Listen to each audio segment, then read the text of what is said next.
నమస్కారం, ఘంటారావానికి స్వాగతం. ముందుగా ప్రధానాంశాలు. కాళేశ్వరం అంశాలపై సమగ్ర సమాచారం సిద్ధం చేస్తున్న బీఆర్ఎస్. జూన్ 5న విచారణ కోసం పూర్తి స్థాయిలో కేసీఆర్ అధ్యయనం.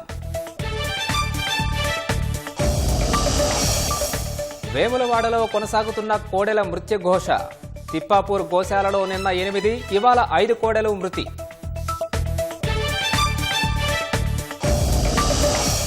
మాంసం డిమాండ్ దృష్ట్యా ఐసీఏఆర్లో ఉత్పాదకతకు ప్రణాళిక. జీవాల కొత్త బ్రీడ్స్, జాతులు తీసుకొచ్చేందుకు పరిశోధనలు.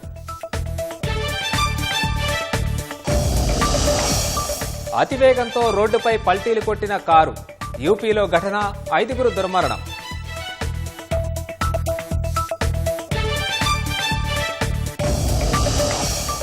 కొలంబియాలో ఫలించిన భారత ప్రతినిధి బృందాల దౌత్యం.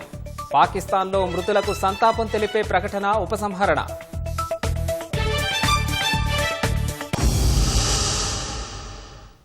ఉమ్మడి నల్గొండ జిల్లాను రాష్ట్రానికి రోల్ మోడల్గా తీర్చిదిద్దుతామని మంత్రి తుమ్మల నాగేశ్వరరావు అన్నారు. కరువు జిల్లా నుంచి దేశానికే అన్నం పెట్టే స్థాయికి ఉమ్మడి నల్గొండ జిల్లా ఎదిగిందన్నారు. సూర్యాపేట కలెక్టరేట్లో మంత్రి తుమ్మల అధ్యక్షతన ఇందిరమ్మ ఇళ్లు, భూభారతి, ధాన్యం కొనుగోలు, వానాకాలం పంట సన్నద్ధతపై మంత్రులు ఉత్తమ్ కుమార్ రెడ్డి, కోమటిరెడ్డి వెంకటరెడ్డితో కలిసి సమీక్షించారు. రాష్ట్రంలో 20 లక్షల ఎకరాల్లో ఆయిల్ పామ్ తోటలు పెంచేందుకు అవకాశం ఉందని, ఉమ్మడి నల్గొండ జిల్లా రైతులు పామాయిల్ తోటల సాగుపై దృష్టి సారించాలని మంత్రి తుమ్మల సూచించారు. త్వరలోనే జిల్లాలో ఆయిల్ పామ్ ఫ్యాక్టరీని ఏర్పాటు చేస్తామన్నారు. అవినీతి రహిత పాలన అందించడమే ప్రభుత్వ లక్ష్యమని నీటిపారుదల శాఖ మంత్రి ఉత్తమ్ కుమార్ రెడ్డి అన్నారు. అధికారులు పారదర్శకంగా పనిచేయాలన్నారు. రెవెన్యూ, పోలీసు శాఖల్లో అవినీతిని సహించబోమని హెచ్చరించారు. రాజీవ్ యువ వికాసం ద్వారా వేలాది మంది యువతకు స్వయం ఉపాధి అవకాశాలు దొరుకుతాయని మంత్రి కోమటిరెడ్డి వెంకటరెడ్డి తెలిపారు. అప్పుడు ఇది వాస్తవంగా కరువు జిల్లా. ఇప్పుడు భారతదేశానికి, ముఖ్యంగా తెలంగాణ రాష్ట్రానికి భాండాగారం ఏంటంటే మీ జిల్లా నల్గొండ జిల్లా. ఇది రాజకీయంగా ప్రాధాన్యత కలిగిన జిల్లా, వ్యవసాయ పరంగా ప్రాధాన్యత కలిగిన జిల్లా, అత్యధికమైనటువంటి పంటలు పండించినటువంటి జిల్లా ఏదంటే నల్గొండ జిల్లా. అత్యధికంగా ఇరిగేషన్కి అవకాశం ఉన్న జిల్లా ఏది అంటే నల్గొండ జిల్లా. ముఖ్యంగా ఎస్ఎల్బిసి గ్రావిటీలో వచ్చే కృష్ణా జలాలను వాడుకునేదానికి ఈ టర్మ్లోనే ఉత్తమ్ గారి ఆధ్వర్యంలోనే వెంకటరెడ్డి గారి సూచన మేరకి తప్పకుండా ఎస్ఎల్బిసిని పూర్తి చేసే శక్తి ఆ భగవంతుడు వీళ్ళిద్దరికి ఇవ్వాలని చెప్పి కూడా నేను కోరుకుంటున్నాను. ప్రభుత్వానికి మంచి పేరు వచ్చే విధంగా, మంచి ఇమేజ్ వచ్చే విధంగా మీరందరూ ముందుకు పోవాలని చెప్పి నేను మనం చేస్తున్నాం. ఏ మాత్రం అలసత్వం కానీ, అవినీతి కానీ, ఎటువంటి గవర్నెన్స్ లో ఎవరు ఏమి పొరపాట్లు చేసినా ప్రభుత్వం పక్షాన నేను స్పష్టంగా హెచ్చరిస్తున్నా, అటువంటిది సహించేది ఉండదు. జిల్లా రెవెన్యూ వ్యవస్థ కానీ, పోలీస్ వ్యవస్థలో కరప్షన్ కి ఆస్కారం ఉండకూడదు. మనం నిరుపేదలకి, సామాన్య ప్రజానీకానికి నిరంతరం 24 గంటలు అందుబాటులో ఉండి ఒక పారదర్శక, నిజాయితీ పరిపాలన అందించాల్సిన అవసరం ఉందని చెప్పి అధికారులందరికీ నేను రిక్వెస్ట్ చేస్తున్నా, విజ్ఞప్తి చేస్తున్నా, హెచ్చరిస్తున్నా. ఇలా రాజీవ్ యువ వికాసం, ఇలా వేలాది మంది యువకులకు సెల్ఫ్ ఎంప్లాయ్మెంట్ కల్పించే విధంగా ఒక ఆలోచన తీసుకొచ్చాడు. స్కిల్ డెవలప్మెంట్ సెంటర్ ప్రతి ఐటీ 65 ఐటీలని ఈరోజు ఏ విధంగా మోడలైజ్ చేసి స్కిల్ వాళ్ళకు నేర్పించి సెల్ఫ్ ఎంప్లాయ్మెంట్, ఉద్యోగాల విషయంలో చేసే కార్యక్రమం ఇవన్నీ కూడా మేనిఫెస్టోలో పెట్టలేదు. మేనిఫెస్టో పెట్టినేం చేస్తున్నాం. 200 రూపీస్ యూనిట్ కానీ 50 లక్షల ఇళ్లకు 200 యూనిట్లు ఉచితంగా కరెంట్ ఇవ్వడే ఎన్నో కార్యక్రమాలు చేసుకుంటూ. కాంగ్రెస్ కార్పొరేటర్ బాబా ఫసీయుద్దీన్ వేధింపులకు బీఆర్ఎస్ మైనారిటీ సెల్ అధ్యక్షుడు సర్దార్ ఆత్మహత్య చేసుకున్నాడని, ఈ కేసులో నిందితుల్ని కఠినంగా శిక్షించాలని కూకట్పల్లి ఎమ్మెల్యే మాధవరం కృష్ణారావు డిమాండ్ చేశారు. హైదరాబాద్లో గల్లీకో కాంగ్రెస్ లీడర్ వసూళ్లకు పాల్పడుతూ భయభ్రాంతులకు గురి చేస్తున్నారని ఆరోపించారు. భవన నిర్మాణదారుపై ప్రజావాణిలో ఫిర్యాదు చేస్తూ వసూళ్ల పర్వానికి తెరలేపుతున్నారని మాధవరం కృష్ణారావు అన్నారు. 18 నెలలైంది ఇప్పటికీ కాంగ్రెస్ పార్టీ పరిపాలన వచ్చి హైదరాబాద్ నగరానికి కనీసం ఒక పైసా పని చేయకుండా ప్రజలను వేధించి హైదరాబాద్ నగరంలో ఉన్నటువంటి శేర్లింగంపల్లిలో ఉన్నటువంటి అయ్యప్ప సొసైటీ 6, 7, 8 ఫ్లోర్ వద్ద జీరో పర్మిషన్. దాన్ని ముట్టుకున్న దానికి భయపడతారు ఆఫీసర్లు. దానికి ఆనుకొని ఉన్నటువంటి బోడబండ మాత్రము గూరగొట్టే ప్రయత్నం చేస్తే నిండు ప్రాణం ఉన్నటువంటి సర్దార్ చనిపోవడం అనేది పూర్తి బాధ్యత కాంగ్రెస్ పార్టీ వహించాలి. ఎవరైతే వేధింపులు పాల్పంచుకున్నారో, వేధింపులు చేశారో, ఆ యువకుడు చనిపోయాడో వాళ్ళ మీద కేసులు బుక్ చేయాలి. ఏదో చిన్న కేసులు పెట్టి చేతులు దులుపుకుంటే రేపొద్దు ఖచ్చితంగా మేము దాని మీద పోరాడతామని చెప్పి కూడా ఈ సందర్భంగా తెలియజేస్తా ఉన్నాం. మంత్రివర్గ విస్తరణ వేళ ఉమ్మడి కరీంనగర్ జిల్లా కాంగ్రెస్ నాయకుల్లో నూతనోత్సాహం ఉరకలేస్తోంది. ఇప్పటికే జిల్లా నుంచి పొన్నం ప్రభాకర్, శ్రీధరబాబు మంత్రివర్గంలో కొనసాగుతుండగా కొత్తగా మరొకరికి చోటు దక్కే అవకాశం ఉంది. రాజకీయ వ్యవహారాల కమిటీలో మంత్రివర్గ ఆశావహులకు స్థానం కల్పించడంతో మరో మంత్రి పదవి దక్కుతుందనే అంశంపై సర్వత్రా ఆసక్తి నెలకొంది. బీసీ కోటాలో వేములవాడ ఎమ్మెల్యే ప్రభుత్వ విప్ ఆది శ్రీనివాసం ముందంజలో ఉన్నారు. పీసీసీ కార్యవర్గ కూర్పులోనూ తమ అదృష్టాన్ని పరీక్షించుకునేందుకు సిద్ధమవుతున్నారు. ఉమ్మడి రాష్ట్రంలో తెలుగుదేశం కాంగ్రెస్ పాలనలో ఉమ్మడి కరీంనగర్ జిల్లాకు సాధారణంగా 2 లేదా 3 మంత్రి పదవులు, ఒక విప్ పదవి దక్కేది. 2004లో టీఆర్ఎస్ తో పొత్తులో భాగంగా ఒడితెల లక్ష్మీకాంతారావుతో పాటు కాంగ్రెస్ నాయకులు ఎం సత్యనారాయణరావు, టి జీవన్ రెడ్డి, జువాడి రత్నాకర్రావు, వైఎస్ రాజశేఖర రెడ్డి మంత్రివర్గంలో పనిచేశారు. 2009లో తిరిగి అధికారంలోకి వచ్చిన కాంగ్రెస్ కు 5 ఏళ్ల పాటు జిల్లాకు ఏకైక మంత్రిగా దుద్దిల శ్రీధర్ బాబు కొనసాగారు. 2014లో తెలంగాణ ఏర్పాటు అయిన తర్వాత కేసీఆర్ తొలి మంత్రివర్గంలో ఇద్దరికీ చోటు దక్కింది. హుజూరాబాద్ నుంచి గెలుపొందిన ఈటెల రాజేందర్ సిరిసిల్ల ఎమ్మెల్యేగా కేటీఆర్ మంత్రులుగా చేశారు. 2018లో జిల్లా విభజన తర్వాత జరిగిన ఎన్నికల్లో మరోసారి టీఆర్ఎస్ విజయం సాధించింది. రెండోసారి అధికారంలోకి వచ్చిన తర్వాత నలుగురికి మంత్రి పదవులు దక్కాయి. ఈటెల రాజేందర్, గంగుల కమలాకర్, కేటీఆర్, కొప్పుల ఈశ్వర్ మంత్రులుగా చోటు దక్కించుకున్నారు. అప్పట్లో ఎమ్మెల్సీగా ఉన్న భానుప్రసాద్ రావుకు విప్ పదవి ఇచ్చారు. 2023లో జరిగిన ఎన్నికల్లో జిల్లాల్లోని 12 అసెంబ్లీ స్థానాల్లో 7 నియోజకవర్గాలలో కాంగ్రెస్ గెలుపొందింది. బీఆర్ఎస్ నుంచి 5 ఎమ్మెల్యేలు గెలిచినా జగిత్యాల ఎమ్మెల్యే డాక్టర్ సంజయ్ కుమార్ కాంగ్రెస్ కు మద్దతు ఇవ్వడంతో రాజకీయ సమీకరణాలు మారాయి. మొదటి దఫాలో రేవంత్ మంత్రివర్గంలో ఇద్దరికి చోటు దక్కింది. హుస్నాబాద్ ఎమ్మెల్యేగా గెలుపొందిన పొన్నం ప్రభాకర్, మంతని సీటు నుంచి విజేతగా నిలిచిన దుద్దిల శ్రీధర్ బాబు ప్రభుత్వంలో కీలక శాఖలు నిర్వహిస్తున్నారు. సామాజిక సమీకరణలో భాగంగా జిల్లాకే చెందిన నేరెళ్ల శారదకు మహిళా కమిషన్ చైర్పర్సన్ గా ప్రభుత్వం నియమించింది. రాష్ట్రంలో బలమైన సామాజిక వర్గంగా గుర్తింపు పొందిన కాపు కులం నుంచి మంత్రి లేరని ప్రతిపక్షాల నుంచి విమర్శలు వస్తున్నాయి. ప్రస్తుతం ఉన్న మంత్రివర్గంలో ఇద్దరిని తొలగిస్తారని ప్రచారం జరుగుతున్న నేపథ్యంలో ఉమ్మడి కరీంనగర్ జిల్లా నేతలు గంపెడు ఆశలు పెట్టుకున్నారు. బలహీన వర్గాల నుంచి ఆది శ్రీనివాస్ ముందంజలో ఉండగా ఆయనకు ముఖ్యమంత్రి రేవంత్ రెడ్డి ఆశీస్సులు ఉన్నట్లు సమాచారం. మాదిక సామాజిక వర్గానికి చెందిన ఒకరికి మంత్రి పదవి ఇవ్వాలని కోరుతూ ఆ సామాజిక వర్గం ఎమ్మెల్యేలు ఢిల్లీ చేరుకొని కాంగ్రెస్ అధిష్టానానికి వినతిపత్రం సమర్పించారు. ఈ నేపథ్యంలో జిల్లాకు చెందిన కవ్వంపల్లి సత్యనారాయణ, అడ్లూరి లక్ష్మణ్ కుమార్లు మాదిక సామాజిక వర్గ రేసులో ముందున్నట్లు సమాచారం. పార్టీని సంస్థాగతంగా బలోపేతం చేసే దిశలో ఉమ్మడి జిల్లాలో ప్రస్తుతం ఉన్న 4 డీసీసీలు ఎమ్మెల్యేలో ఉండటం వల్ల కొత్త వారిని నియమించే అవకాశముంది. దీంతో పలువురు కాంగ్రెస్ నాయకులు జిల్లా అధ్యక్ష పదవుల కోసం మంత్రులను కలుస్తూ తమకు అవకాశం కల్పించాలని విజ్ఞప్తి చేస్తున్నట్లు సమాచారం. 4 జిల్లాలకు కొత్త సారథులు వస్తారని కాంగ్రెస్ శ్రేణులు ఆశాభావం వ్యక్తం చేస్తున్నాయి. విధి నిర్వహణలో టీజీఎస్ఆర్టీసీ సిబ్బంది నిజాయితీని నిరూపించుకున్నారు. బస్సుల్లో పోగొట్టుకున్న 19 లక్షల విలువైన సొమ్ములను ప్రయాణికులకు అందజేశారు.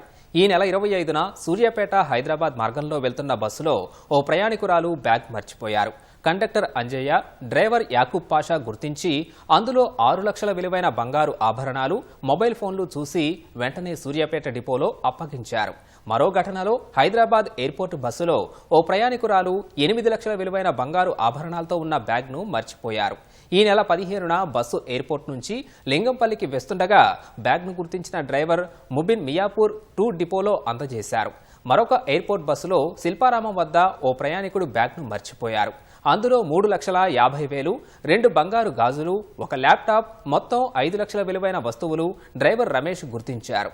పోగొట్టుకున్న సొమ్ములను అధికారుల సమక్షంలో ప్రయాణికులకు అందజేశారు. మానవత్వం చాటుకున్న అంజయ్య, యాకూబ్ పాషా, ముబీన్, రమేష్ను టీజీఎస్ఆర్టీసీ ఎండీ సజ్జనార్ అభినందించారు.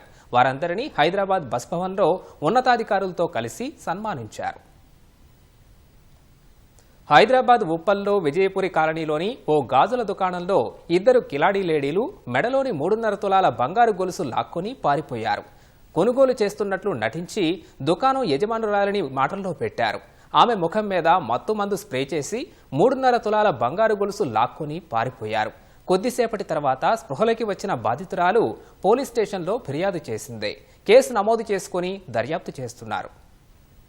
లేడీస్ వచ్చిర్రు, షాప్లోకి వచ్చి సామాన్ తీసుకున్నారు. లోపల అది కావాలని చెప్పేసి లోపలికి పంపించేసి పేపర్ స్ప్రే లాంటిది కొట్టేసి లోపలికి గుంజుకోపోయి లోపలికి పెట్టారు. గుంజుకోపోయి మెడలో పుస్తెల తాడు తీసుకొని గొల్లం పెట్టేసింది. ఖమ్మం జిల్లా వైరాలో ఘోర రోడ్డు ప్రమాదం జరిగింది. వంతెనపై నుంచి వెళ్తున్న కారును ఎదురుగా వస్తున్న లారీ ఢీకొట్టింది. ఈ ప్రమాదంలో లారీ, కారు వంతెనపై నుంచి కింద పడ్డాయి. ఘటనలో లారీ డ్రైవర్కు తీవ్ర గాయాలు కాగా కారులో ప్రయాణిస్తున్న 5గురికి స్వల్ప గాయాలయ్యాయి. కారులో ఓ వృద్ధుడు ఇరుక్కొని ఉండగా పోలీసులు, స్థానికులు అతి కష్టం మీద బయటకు తీశారు. క్షతగాత్రులను ఆసుపత్రికి తరలించి చికిత్స అందించారు. వంతెనపై నుంచి లారీ, కారు పడిన దృశ్యం చూసి స్థానికులు భయాందోళనకు గురయ్యారు. లారీలో ఇనుప చువ్వలు పడి కారు నుజ్జునుజ్జయింది. ఘటనలో ప్రాణాపాయం తప్పడంతో ప్రయాణికులు మృత్యుంజయులు అంటూ క్షతగాత్రులను ఓదార్చారు.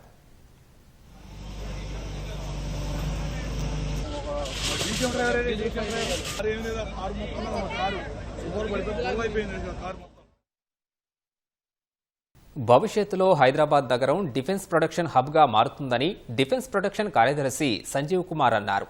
తేజస్ MK-1A యుద్ధ విమానానికి సంబంధించిన సెంటర్ ఫ్యూజలేజ్ తొలి యూనిట్ను వెమ్ టెక్నాలజీస్ సంస్థ హిందుస్థాన్ ఏరోనాటిక్ లిమిటెడ్కు అందించింది.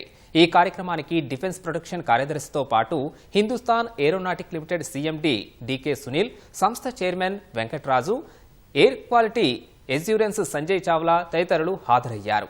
భారత్లో డిఫెన్స్ ప్రొడక్షన్ బాగా పెరుగుతుందని సంజయ్ కుమార్ తెలిపారు.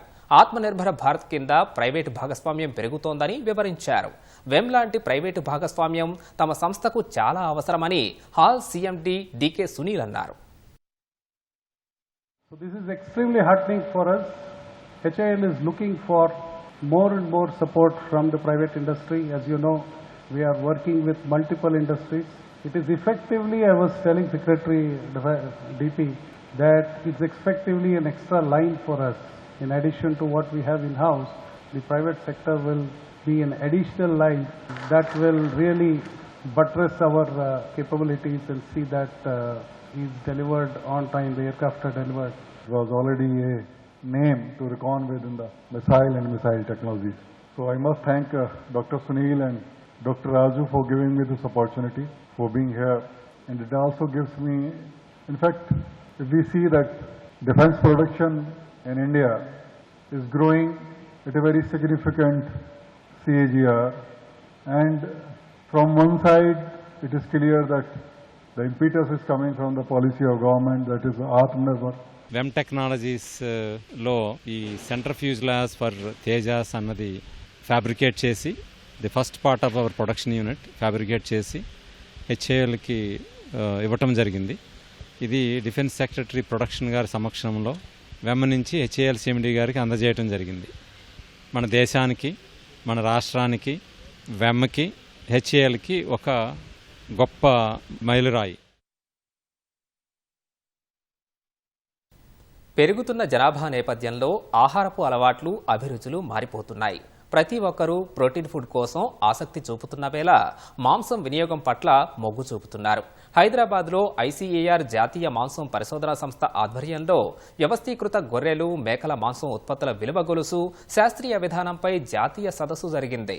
మాంసం డిమాండ్ దృష్ట్యా పౌల్ట్రీలో బ్రాయిలర్ కోళ్ల తరహాలో ప్రైవేటు భాగస్వామ్యంతో గొర్రెలు, మేకల కొత్త బ్రీడ్స్ తీసుకొచ్చేందుకు శాస్త్రవేత్తలు కృషి చేస్తున్నారు.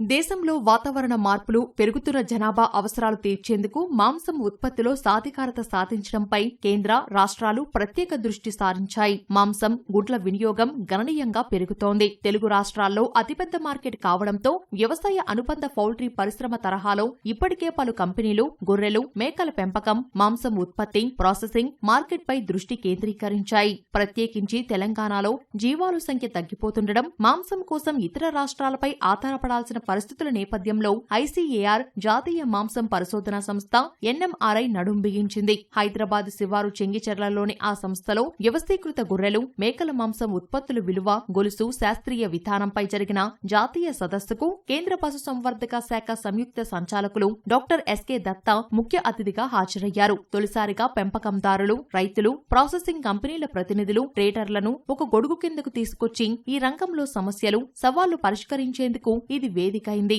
జాతీయ పశు సంవర్ధక మిషన్ పథకం కింద లబ్ధిదారులైన రైతులు, పెంపకందారులు, అంకుర సంస్థలకు రావాల్సిన రాయితీలు, ఔషధాలు, గ్రాసం లభ్యత, జీవాల ఆరోగ్యం వంటి అంశాలపై చర్చించారు. కేంద్ర, రాష్ట్రాల ప్రోత్సాహం బాగున్నప్పటికీ క్షేత్రస్థాయిలో ఇబ్బందులు తొలగిస్తే లాభసాటిగా ఉంటుందని జీవాల పెంపకందారులు తెలిపారు.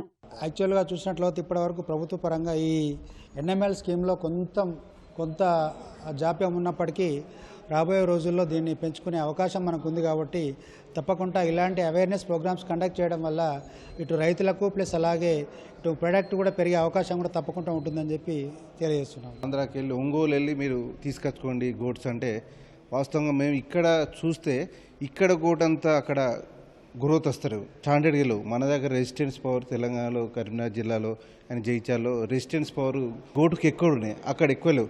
మేము వేరే ఫార్మర్స్ చూస్తే మా దగ్గర ఏంటంటే ప్రాబ్లమ్స్ ఎక్కువ వస్తున్నాయి, వేరే వాళ్ళు తక్కువ వస్తున్నాయి. తప్పకుండా దాన్ని ఇక్కడ వాళ్ళకి అక్కడనే తప్పకుండా చేయాలి. మాకు లోకల్గా డాక్టర్ ఫెసిలిటీస్ లేదు. డాక్టర్ అనే వాడే ఇప్పటివరకు రాలేదు. పిల్లలు చచ్చిపోతున్నా రాడు, పెద్ద చనిపోయినా రాడు. వెటర్నరీ డాక్టర్ అసలు ప్రొవైడ్ చేసేదే లేదు గవర్నమెంట్. అదొకటి మాకు కావాలండి కంపల్సరీ. ఫస్ట్ పెట్టినప్పుడు మొటాలిటీ బాగా వచ్చింది, అది కొద్దిగా కవర్ అయిన తర్వాత ఇప్పుడు షెడ్ పెరుగుతూ ఉంది, పర్వాలేదు. ఇప్పుడు టోటల్ 75 లక్షలు అవుతుంది, కానీ సబ్మిషన్ బిల్స్ అవన్నీ 1 crore పెడుతున్నారు. ఇంకొక 25 lakhs అక్కడ మిస్ అవుతుంది.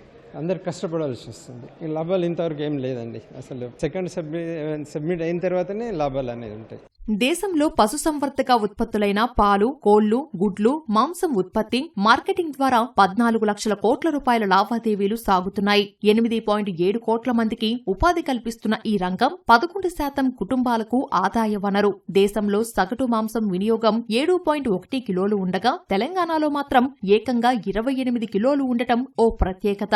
2023-24లో దేశవ్యాప్తంగా 10.25 మెట్రిక్ టన్నుల మాంసం ఉత్పత్తి అవగా మన రాష్ట్రంలో 10.85%, ఆంధ్రప్రదేశ్లో 10.41% ఉత్పత్తి అయినట్లు జాతీయ పశుసంవర్ధక శాఖ గణాంకాలు వెల్లడిస్తున్నాయి. దేశంలో ప్రత్యేకించి తెలుగు రాష్ట్రాలలో మాంసం వినియోగం, డిమాండ్ విపరీతంగా పెరిగిపోతోంది. ప్రపంచ సగటు కిలో ధర చూస్తే కేవలం 500 నుంచి 550 రూపాయలు మాత్రమే. అదే హైదరాబాద్లో కిలో ధర 1000 రూపాయలు పైమాటే. ఒకప్పుడు పెరటి కోళ్ల పెంపకం, తర్వాత బాయిలర్, లేయర్ టెక్నాలజీ ఓ విప్లవం సాధించి చికెన్ లభ్యతలు, ధరలు అందుబాటులోకి వచ్చాయి. అదే తరహాలో జీవాల పరిశోధనల్లో కార్పొరేట్, ప్రైవేటు భాగస్వామ్యంతో సరికొత్త మార్పులు తీసుకురావడం ద్వారా మాంసం ఉత్పత్తిలో స్వయం సమృద్ధి సాధించాలనే లక్ష్యంగా పెట్టుకున్నామని అధికారులు, శాస్త్రవేత్తలు చెబుతున్నారు.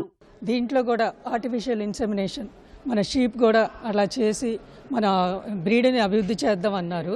దానికోసం మేము కూడా డిపిఆర్ను కూడా గవర్నమెంట్ సబ్మిట్ చేయటం జరిగింది. ఇది కనుక వస్తే మేము ఫరూక్ నగర్ ఉంది కదా, కంసాన్పల్లి, షాద్ నగర్లో మేము ఆ బ్రీడ్ డెవలప్మెంట్ కూడా డెవలప్ చేయాలని మేము ఒక స్కీమ్ కోసం యాక్షన్ ప్లాన్ పంపించడం జరిగింది.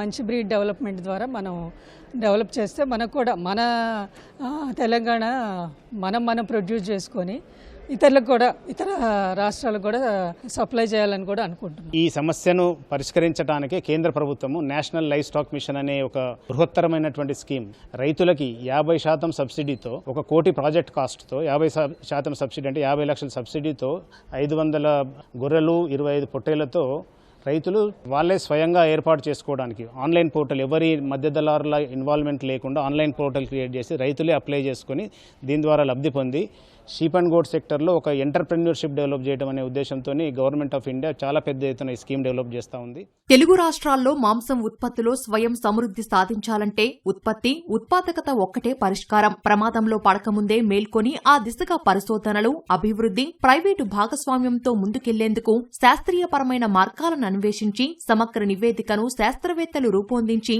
కేంద్ర, రాష్ట్రాలకు సమర్పించనున్నారు. గ్రామ పరిపాలనాధికారుల నియామకాలపై చర్యలు తీసుకుంటున్న మంత్రి పొంగులేటికి డిప్యూటీ కలెక్టర్ల అసోసియేషన్ అధ్యక్షుడు లచ్చిరెడ్డి ధన్యవాదాలు తెలిపారు. ఈ నియామకాలకు సంబంధించిన రాత పరీక్షా ఫలితాలు విడుదల చేయడం పట్ల ఆయన హర్షం వ్యక్తం చేశారు. పొంగులేటి కృషి వల్లే అభివృద్ధి సాధ్యమైందని కొనియాడారు. భూభారతి చట్టం ద్వారా భూ సమస్యలకు శాశ్వత పరిష్కారం లభిస్తుందని, యజమానులకు, రైతులకు, ప్రజలకు సంపూర్ణ అవగాహన కల్పించేందుకే రాష్ట్ర వ్యాప్తంగా జూన్ 3వ తేదీ నుంచి రెవెన్యూ సదస్సులు నిర్వహిస్తున్నట్లు తెలిపారు. యాదగిరి లక్ష్మీ నరసింహస్వామి క్షేత్రంలోని ప్రసాద విక్రయశాలలో జరిగిన దొంగతనం కేసులో రోజుకో కొత్త విషయం వెలుగు చూస్తోంది.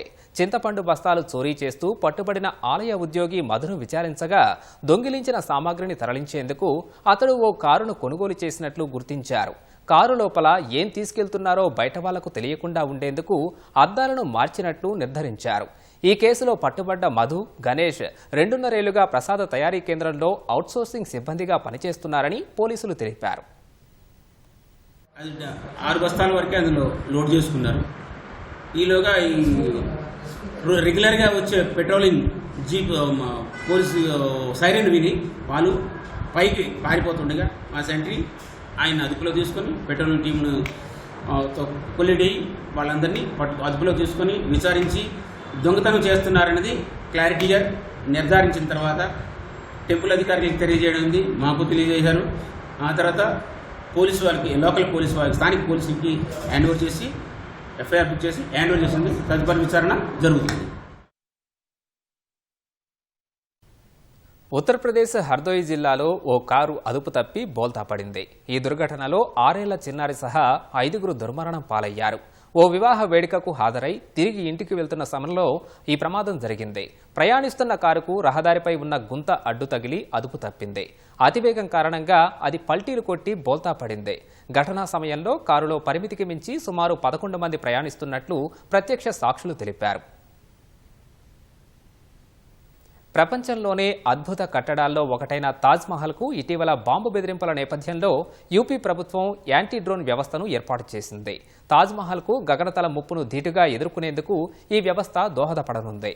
తాజ్మహల్ ప్రాంగణంలో యాంటీ డ్రోన్ వ్యవస్థను ఏర్పాటు చేసినట్లు అధికారులు తెలిపారు. నిషేధిత గగనతలంలోకి ప్రవేశించే ఏ డ్రోన్ను అయినా ఇది కూల్చివేస్తుందని చెప్పారు. ఈ వ్యవస్థ 8 కిలోమీటర్ల పరిధిలోని డ్రోన్లను నిలిపివేయగల సామర్థ్యాన్ని కలిగి ఉందని, అయితే తాజ్మహల్ భద్రతను పరిగణలోకి తీసుకుని ప్రస్తుతానికి 500 మీటర్లలోపు పర్యవేక్షణ పరిమితం చేసినట్లు చెప్పారు. డ్రోన్లను అడ్డుకునేందుకు ఈ వ్యవస్థ radio frequency, GPS signal, jamming టెక్నాలజీని ఉపయోగిస్తుందని అధికారులు తెలిపారు. డ్రోన్ను కూల్చివేసిన తర్వాత పరికరాన్ని స్వాధీనం చేసుకునేందుకు ఓ ర్యాపిడ్ రెస్పాన్స్ బృందం ఆ ప్రదేశానికి చేరుకుంటుందని, డ్రోన్ను ఆపరేట్ చేస్తున్న వ్యక్తిని కూడా ట్రాక్ చేస్తుందని చెప్పారు. పశ్చిమ బెంగాల్లో టీఎంసీ ప్రభుత్వం హింస, అవినీతి, అక్రమాలను పెంచి పోషిస్తోందని ప్రధాని మోదీ చేసిన ఆరోపణలపై ఆ రాష్ట్ర సీఎం మమతా బెనర్జీ మండిపడ్డారు. సంకుచిత ప్రయోజనాల కోసం రాజకీయ కోణంలో మోదీ తప్పుడు ప్రచారం చేశారని మమతా బెనర్జీ ఆరోపించారు. అలీపుర్దువార్ జిల్లాలో తమ ప్రభుత్వం ప్రజలకు చేసిన ముఖ్యమైన అభివృద్ధి పనులను తక్కువ చేసి తుడిచిపెట్టే యత్నం చేశారని దుయ్యబట్టారు. అలీపుర్దువార్లో తృణమూల్ కాంగ్రెస్ అభివృద్ధి పనులకు చొరవ తీసుకుందన్న మమతా బెనర్జీ వాటిని వివరిస్తూ ఎక్స్ మాధ్యమంలో ఓ సుదీర్ఘ పోస్టు పెట్టారు. మతం, జాతి, కులం లేదా సంకుచిత మనస్తత్వం ఆధారంగా ప్రజల్ని తమ పార్టీ విభజించదని మమత స్పష్టం చేశారు. తాను నిరంతరం ప్రజల కోసం పనిచేస్తానని, ఎల్లప్పుడూ వారి పక్షాన నిలుస్తానని చెప్పారు. గురువారం ఉత్తర బెంగాల్లోని అలీపుర్దువార్లో జరిగిన ర్యాలీలో పాల్గొన్న ప్రధాని ముర్షిదాబాద్ అల్లర్లు, ఉపాధ్యాయ నియామక కుంభకోణాన్ని ఉదహరించారు. బెంగాల్ ప్రజలు తృణమూల్ ప్రభుత్వాన్ని తరిమికొట్టాలని తీవ్రంగా ప్రయత్నిస్తున్నారని చెప్పారు. గాజాలో మానవతా సంక్షోభాన్ని నివారించకపోతే ఇజ్రాయెల్పై ఆంక్షలు విధించే అవకాశాన్ని పరిశీలిస్తామని ఫ్రాన్స్ అధ్యక్షుడు ఇమాన్యుయల్ మ్యాక్రాన్ పేర్కొన్నారు. గాజా ప్రజలు ఆకలితో అలమటిస్తున్న వేళ అంతర్జాతీయ సమాజం స్పందించాల్సిన అవసరం ఉందని అన్నారు.